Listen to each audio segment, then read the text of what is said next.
Petit remerciement préliminaire à l'IFSI IFAS de Chambéry et au BDE Adhesia Annecy, dont les pages Facebook ont diffusé un petit message de présentation du projet L'Infirmerie. Merci à vous très sincèrement la Savoie et la Yacht. Grâce à vous, nous sommes un peu plus nombreux pour essayer de comprendre l'évaluation en stage infirmier avec un regard neuf. D'ailleurs, on commence tout de suite.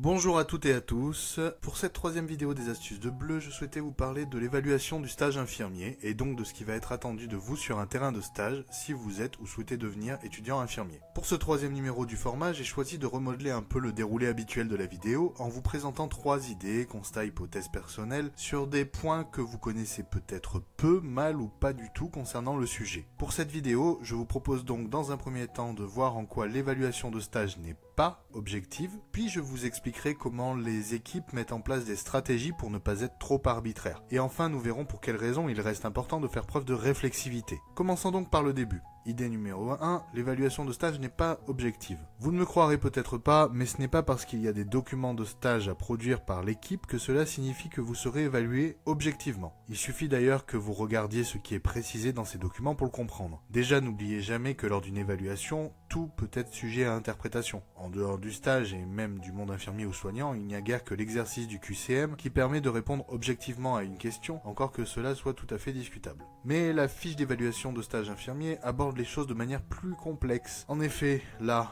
non seulement les réponses pourraient être sujets à interprétation, mais même les questions recouvrent par essence une dose de subjectivité. Commençons par les réponses que l'on demande aux personnes qui vous encadrent de fournir. Concernant les compétences, donc il y en a 4 différentes. Acquis, à améliorer, non acquis et non mobilisé. Sachez déjà que, même sur ce point, l'interprétation diffère d'un soignant à l'autre. Acquis signifie-t-il que, concernant la compétence en question, vous êtes déjà professionnel ou que vous avez seulement saisi l'essentiel? À améliorer semble pouvoir s'entendre pour tout un tas de choses différentes. La compétence qui ne serait pas acquise devrait être à améliorer, non? Et pourquoi ne pas essayer d'améliorer aussi celle qui est déjà acquise? Même le non mobilisé est sujet à interprétation, puisque certains encadrants feront une lecture littérale des compétences et d'autres essayeront de deviner si celles-ci sont transposables à certaines activités de service. Après les réponses, si l'on regarde de plus près les questions, la tâche se complexifie encore un peu plus. Il y a effectivement une véritable complexité dans la formulation des compétences. Et surtout, c'est bien de compétences dont il s'agit ici. Il n'est pas question de savoir si vous possédez un savoir, un savoir-faire ou un savoir-être, mais bien si vous avez la capacité cognitive pour réaliser un peu les 3 à la fois. Je pense que vous serez d'accord avec moi, évaluer ceci est complexe, et chacun verra les choses d'une manière différente. Ceci me permet d'aborder le point numéro 2. Quelles stratégies sont mises en place dans les équipes pour être le moins arbitraire possible? Comme nous venons de le voir, chaque soignant peut finalement interpréter à sa sauce les évaluations de stage. Et cela ne convient souvent pas aux personnes qui vous encadrent. Ce que tentent ou demandent la plupart des équipes, c'est alors d'objectiver les items et les compétences. Sachez déjà qu'avant la réforme de 2009, et même pendant quelques années ensuite, une grande partie des évaluations portait sur des actes, ce qui était rassurant pour l'encadrant parce que l'on a l'impression de pouvoir dire plus facilement si l'acte est maîtrisé ou non, de manière très binaire. De la même manière, les mises en situation professionnelle, MSP, contribuaient à renforcer cette manière d'encadrer puisqu'un intervenant extérieur venait objectiver la perception que l'équipe pouvait avoir d'un étudiant au cours d'un stage. Tout ceci rassurait les équipes qui avaient l'impression de parler le même langage que l'IFSI. C'est pour cette raison que ces pratiques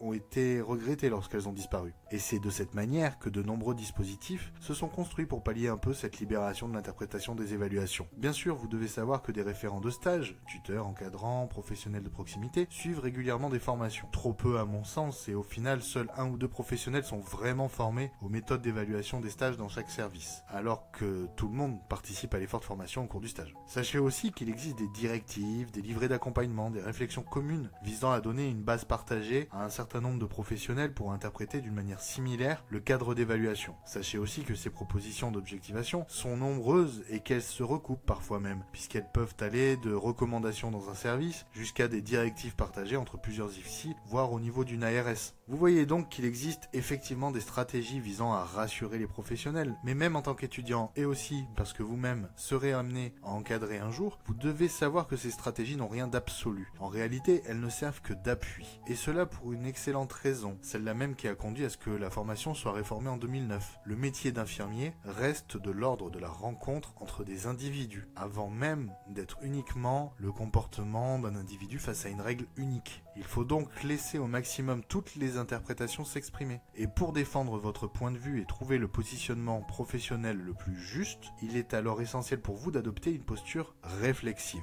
Donc, point numéro 3, la réflexivité vous sauvera la vie. J'exagère peut-être un peu, mais en l'occurrence, je ne vais aborder là que la nécessité d'aborder vos stages en adoptant cette fameuse posture réflexive. Sachez cependant que dans bien des cas, en formation mais aussi quand vous serez professionnel, cette posture vous aidera à avancer. Donc commençons par expliquer ce qu'est la réflexivité. Pour ceux qui ne le savent pas, la réflexivité consiste à avoir conscience de ses propres processus cognitifs. Cela signifie que pendant vos stages, vous allez devoir ne jamais oublier que vous réagissez de telle manière pour X ou Y raison. Je vous le concède, ça ne sera pas simple. Déjà parce que cela signifie que vous connaissez. Or, je pense qu'en restant humble, il est possible de partir du postulat que personne ne se connaît parfaitement. Donc, vous allez être encadré dans un service de soins et vous devrez vous souvenir que vos faits et gestes sont conditionnés par ce que vous êtes, que les actions de formation ou de non-formation des autres professionnels sont conditionnées par ce que vous êtes et par ce qu'ils sont eux-mêmes, que les réactions des patients sont également conditionnées par ce que vous êtes, et là encore, parce que les patients sont eux aussi. Et en quoi donc ceci va vous sauver concernant l'évaluation de stage? Eh bien principalement parce que ça va vous permettre de distinguer le fait généralisable de la particularité qui tient à votre subjectivité. Par exemple, si vous trouvez que les services de pédiatrie vous éprouvent particulièrement en termes émotionnels, la connaissance de votre propre parcours de vie change fondamentalement l'interprétation que vous devez faire de ce ressenti, suivant que vous ayez des enfants ou pas, que vous soyez un homme, une femme, que des enfants de votre entourage soient décédés ou malades. Voilà donc en quoi le fait de savoir faire preuve de réflexivité est essentiel dans votre parcours de stagiaire. Mais le corollaire de tout ceci sera évidemment de communiquer avec ceux qui vous encadrent et vous évaluent. Sans cela,